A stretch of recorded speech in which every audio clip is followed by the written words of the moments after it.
तो अब हम इकाको को देखते हैं जिसने लड़कियों की टी शर्ट पहन के रखी थी और इकाको को ऐसी हालत में देखकर केइगो उस पर हंसने लगता है जिससे इकाको उसे सीधा कर देता है। लेकिन तभी यहाँ पर रांगेको भी आ गई थी जो इकाको को ऐसे देखकर उस पर हंसने लगती है और रांगेको को ऐसे हंसता हुआ देख इकाको उसे समझाने की कोशिश करता है कि ये टी शर्ट उसे घर के मालिक ने दिया है और उसे घर के मालिक का ऑर्डर मानना होगा क्योंकि वो फ्री में रह रहा है और फ्री का खाना खा रहा है। और वो ये देखकर हैरान भी था कि आखिर रांगेको अचानक से यहाँ पर आ कैसे गई। लेकिन तभी इस बीच केइगो यहाँ पर आ जाता है और आते ही उसकी नजर सीधे रांगेको की फुटबॉल्स पर पड़ती है जिन पर वो फिदा हो जाता है और उन्हें पाने के लिए आगे बढ़ता है। लेकिन रांगेको उसे एक ही किक में दूर कर देती है। लेकिन तभी हम देखते हैं कि केइगो ने रांगेको के किक को इजीली डॉज कर लिया था जो देखकर रांगेको भी हैरान थी। और फिर केइगो सिग्मा मूड में रांगेको से कहता है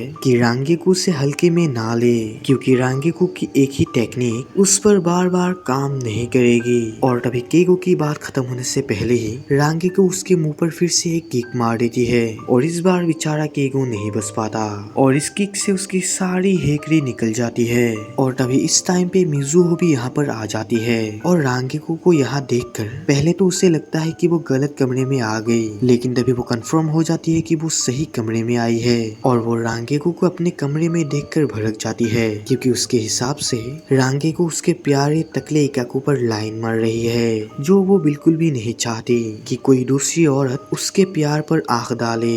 और इस तरफ योरोइची और ओरिहिमे उराहारा की मेंशन पर पहुंच चुके थे और उन्हें आते ही सादो ट्रेनिंग करता हुआ दिखाई देता है जो ट्रेनिंग करते करते काफी थक चुका था। तो सादो की ऐसी हालत देखकर ओरिहिमे उसे हील करने के लिए आगे बढ़ती है लेकिन तभी उसे उराहारा रोक लेता है क्योंकि उससे ओरिहिमे से कुछ जरूरी बात करना है। और इस तरफ सारो ट्रेनिंग के लिए फिर से उठ खड़ा होता है और फिर से ट्रेनिंग पर अपनी पूरी जान लगा देता है। और यहाँ पर उराहारा ओरिहिमे से कहता है कि ओरिहिमे ओकेन छाबी के बारे में सब कुछ जान चुकी है और उसे ये भी पता है कि आइजन की टीम सर्दियों के महीने में ही हमला करेंगे जिससे सोल सोसाइटी और अरंकार के बीच एक घमासान युद्ध होगा जिस पर हद से ज्यादा खून बहेगा। और इस लड़ाई को जीतने के लिए सोल सोसाइटी को और भी ज्यादा पावर्स की जरूरत है क्योंकि ये लड़ाई बिल्कुल भी आसान नहीं होने वाली। उराहारा की ये बात सुनकर ओरिहिमे उराहारा से कहती है कि वो इस लड़ाई में सोल सोसाइटी की पूरी मदद करेगी और ऐसा करने के लिए उसे ताकतवर बनना होगा और उसे ताकतवर सिर्फ उराहारा ही बना सकता है। लेकिन तभी उराहारा एक अनएक्सपेक्टेड जवाब देता है। असलियत में उराहारा चाहता है कि ओरिहिमे इस लड़ाई से दूर ही रहे। उराहारा की ऐसी बात सुनकर ये सभी हैरान हो जाते हैं और तभी उराहारा फिर से कंटिन्यू करता है कि ओरिहिमे की अटैक टेक्निक सुबाकी जब से अरंकार के साथ लड़ा है तब से वो टूट कर बिखरा पड़ा है जिससे ओरिहिमे ठीक नहीं कर सकती। और अगर ओरिहिमे के पास अपनी अटैक टेक्निक सुबाकी ही नहीं हो तो वो लड़ाई में हिस्सा नहीं ले सकती। तभी सादो आके उराहारा से रिक्वेस्ट करता है कि वो ओरिहिमे को अपने साथ ले ले क्योंकि ओरिहिमे ने अब तक उनकी काफी लड़ाई में मदद की है और ऊपर से वो उनकी दोस्त भी है। लेकिन उराहारा सादो को ठीक से सोचने को बोलता है क्योंकि ओरिहिमे के जान की भी कोई कीमत है जिसे वो नहीं खोना चाहते।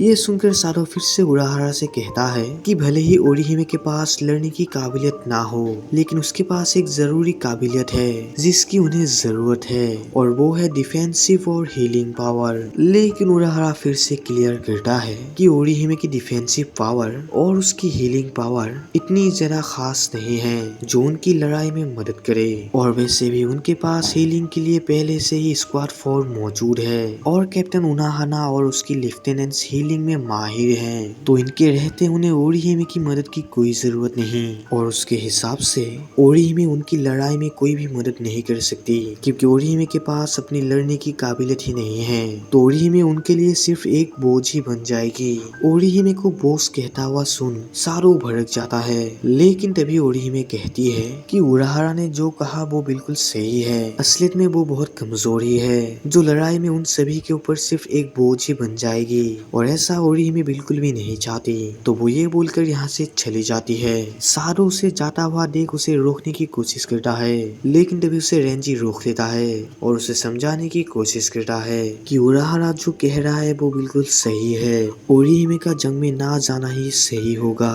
और यहाँ पर ओरिहिमे भागते भागते बाहर आ जाती है जहाँ उसके सामने रुकिया खड़ी थी। और रुकिया ओरिहिमे की ऐसी हाल देखकर समझ जाती है कि यहाँ पर कुछ ना कुछ तो गलत हुआ है। तो रुकिया ओरिहिमे से इसका रीजन पूछती है और ओरिहिमे सब कुछ रुकिया को क्लियरली बता देती है कि आखिर उसके साथ हुआ क्या है। और ओरिहिमे ने भी एक्सेप्ट कर लिया था कि सच में वो कमजोर ही है। तो ये देखकर रुकिया भड़क गई थी, जो ओरिहिमे को समझाने की कोशिश करती है कि ओरिहिमे जैसा सोच रही है वैसा बिल्कुल भी नहीं है। और उसे उराहरा की ऐसी बात सुनकर तो गुस्सा होना चाहिए, ना कि दुखी। तो ये सुनकर ओरिहिमे कहती है कि वो बिल्कुल भी गुस्सा नहीं है, बल्कि वो तो उदास है, क्योंकि वो दूसरे के साथ इस लड़ाई में नहीं लड़ सकती।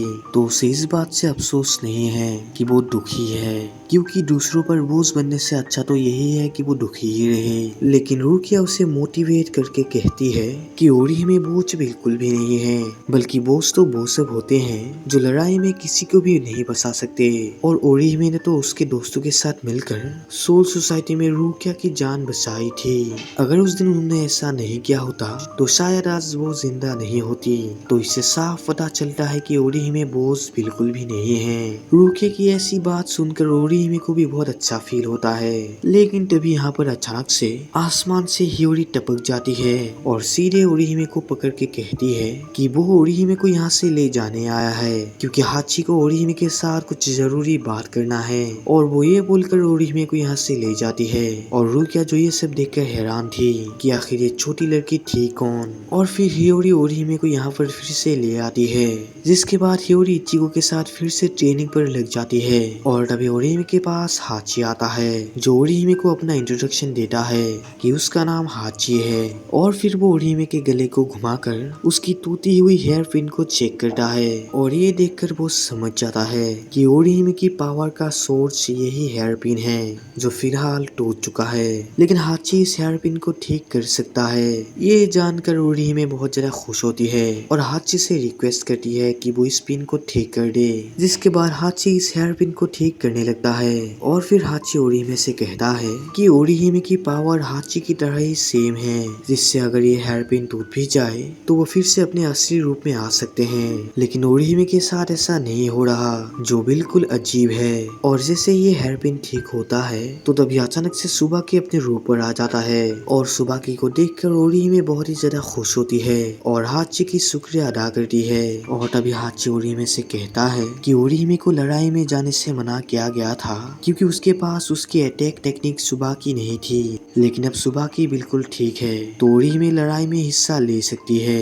लेकिन फिर भी हाची चाहता है कि ओरिहिमे इस लड़ाई में हिस्सा ना ले, क्योंकि उनकी पावर लड़ाई करने के लिए नहीं बनी। लेकिन ओरिहिमे जो इन सब के बाद भी लड़ने का डिसाइड करती है, जिसपे हाची भी उसकी रिस्पेक्ट करता है। और जाने से पहले हाची ओरिहिमे से कहता है कि ओरिहिमे अभी तक अपनी असली ताकत के बारे में नहीं जानती, लेकिन उसके पास लड़ने का तरीका भी मौजूद है, जिसे उसे खुद ढूंढना होगा।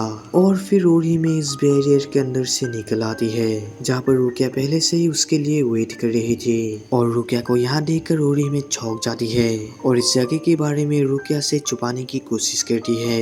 लेकिन तभी रुकिया ओरिहिमे को चुप करके कहती है कि उसे यहाँ पर इचिगो की थोड़ी स्पेशल पहचान महसूस हुई और उसके हिसाब से जरूर होना हो इचिगो इस कमरे के अंदर ही होगा। लेकिन वो इसके बारे में जानना नहीं चाहती, क्योंकि इचिगो ने खुद इसके बारे में उसे नहीं बताया।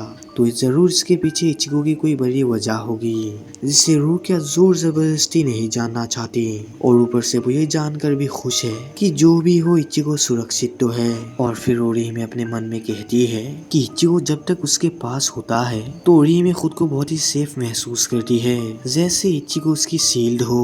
लेकिन अब से ऐसा बिल्कुल भी नहीं होगा, क्योंकि अब ओरिहिमे इतना ज्यादा मेहनत करेगी और ताकतवर बनेगी कि इचिगो को उसकी शील्ड बनना ही नहीं पड़ेगा। और फिर ये दोनों यहाँ से चले जाते हैं और नेक्स्ट सीन में हम अरंकार्स के मेंशन को देखते हैं, जहाँ पर उल्की और यामी से मिलने आया था, क्योंकि अभी यामी की हाथ पूरी तरह से ठीक हो चुका था। और अभी हमें पता चलता है कि अरंकार्स अपने बॉडी पार्ट्स को खुद से रीजनरेट नहीं कर सकते, जिसकी शिकायत वो उल्की और से करता है। लेकिन उल्की और से कहता है कि यामी बहुत किस्मत वाला है, जो उसकी हाथ ग्रिमजो की तरह नहीं कटा।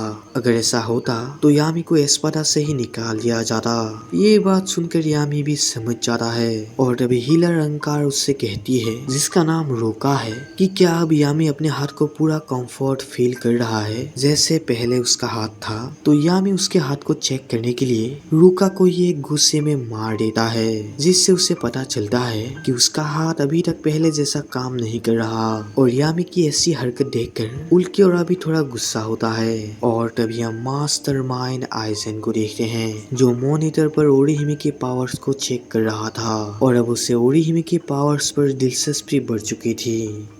और अब आइजेन भी अपने पूरे प्लान के साथ रेडी हो चुका है लड़ने के लिए। और दूसरी तरफ इचिगो की टीम भी अपनी पूरी मेहनत कर रही है इस घमासान युद्ध के लिए, क्योंकि सोल सोसाइटी का सामना कोई एरे गैरे से नहीं बल्कि मास्टरमाइंड आइजेन से होने वाला है जो उनकी धज्जियां उड़ाने वाला है। तो अपनी कुर्सी की पेटी बांध लो क्योंकि सीजन 7 में मौसम बिगड़ने वाला है।